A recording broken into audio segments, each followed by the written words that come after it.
like to pretend. And there is this kind of blurring of whether it's public or private. But the main reason that people don't know about it is because these people are powerful and they don't want you to know.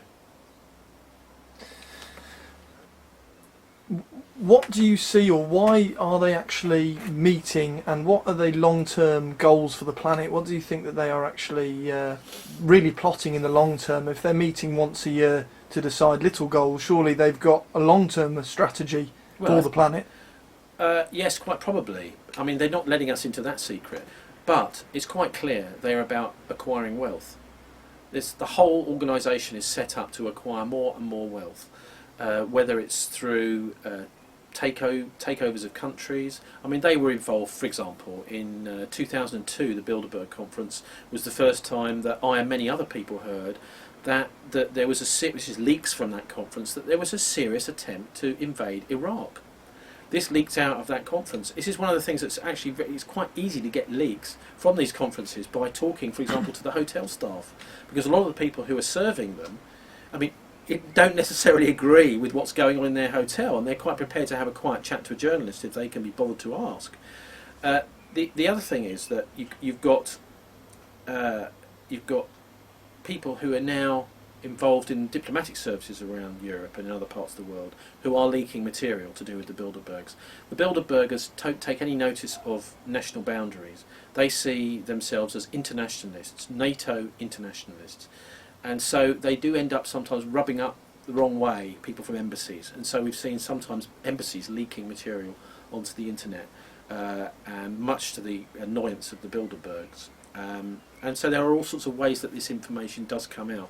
I mean, the Bilderberg people were very much involved in the former Yugoslavia and the Kosovo war. They were pushing for that. And these people are very clever. Lord Carrington, who was the chairman for a while, back in the 1990s, he was actually putting articles in the newspaper saying, "Oh, I don't think that Bosnia, the Kosovo conflict is necessarily a good idea." But of course, he was part of a Bilderberg meeting where these kinds of policies were pushed through. I mean, they'll say that we don't push through the policies there. No, but what they do is they find the politicians who are on are on side, and they make sure those politicians make it into their positions. I mean, this is another thing that the Bilderbergers are up to, is they are basically interviewing potential leaders of countries. Say, for example, opposition, when Tony Blair was in opposition, leader of the Labour Party in opposition back in the early 1990s, he came along to the Bilderberg conference, they liked him, and the next year Jon Smith had died, and Tony Blair was made the leader of the Labour Party, leader of the opposition in Britain. So it's a kind of interviewing process. I don't think the Bilderbergers like the idea that any country might actually be beyond their control, because they're basically greedy control freaks.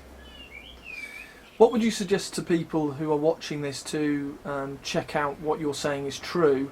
How would you suggest for them to do that? And after they find out what you're saying is true, how can they actually do something about it? Well, one of the best papers that's ever been written on the Bilderbergs was written back in the early 90s by Mike Peters. Mike's retired now, but he's a professor of sociology at Leeds Metropolitan University. It's an academic paper.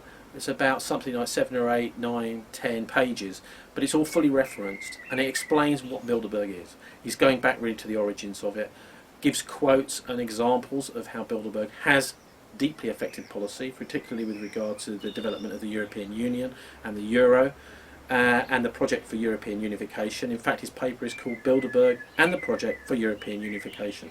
So that's a really good academic and very readable academic paper on the subject, as well as increasingly we're seeing some of the press around the world, like WorldNet Daily, The Guardian and other newspapers, actually starting to cover Bilderberg seriously. For years and years, I think there was a lot of the journalists and editors in some of the more independent-minded